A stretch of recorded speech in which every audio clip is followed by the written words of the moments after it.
Engineer Ishraq হোসেনকে mayor হিসেবে দায়িত্ব বুঝিয়ে না দেওয়া পর্যন্ত আন্দোলন চালিয়ে যাওয়ার এবং আরও কঠোর কর্মসূচি দেওয়ার হুঁশিয়ারি দিয়েছেন বিক্ষোভকারীরা।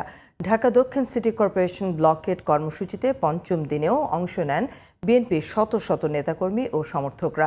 নগর সেবার অচলাবস্থা নিরসনে সরকারকে দ্রুত নির্বাচিত জনপ্রতিনিধি ইশরাকের হাতে মেয়রের দায়িত্ব বুঝিয়ে দেওয়ার দাবি তাদের। বিস্তারিত আহমেদ অনেকের রিপোর্টে। বিএনপি নেতা ইশরাক হোসেনকে ঢাকা দক্ষিণ সিটি কর্পোরেশনের মেয়র হিসেবে দায়িত্ব বুঝিয়ে দেওয়ার দাবিতে সোমবার সকাল থেকেই ব্লকেট কর্মসূচিতে যোগ দেয় দলটির নেতাকর্মী ও সমর্থকরা।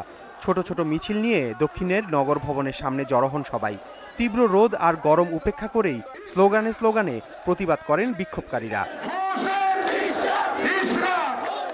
আদালতের রায়ের পরও ইশরাক হোসেনকে শপথ পাঠ না করানোয় ক্ষোভ জানিয়ে বিক্ষোভকারীরা বলেন, জনগণের দাবি মেনে না নিলে পরিণতি হবে বিগত সরকারের মতো।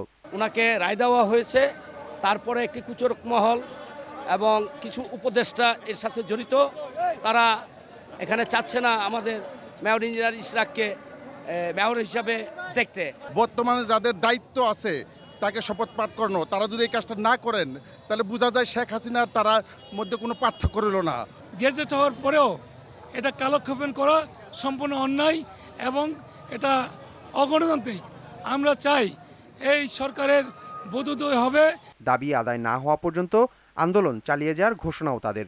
যে যতদিন পর্যন্ত উনার মেয়র ঘোষণা না দেওয়া হবে ততদিন পর্যন্ত আমরা রাজপথ ছাড়বো না। আমরা রাজপথে ইনশাল্লাহ মিছিল করে যাব। নগর পিতা হিসেবে ইঞ্জিনিয়ার ইশরাককে দায়িত্ব দেওয়া হোক, আমাদের নাগরিক সেবা যেন আমরা পাই, এই আশা আমরা সরকারের কাছে এখনো দাবি জানাচ্ছি।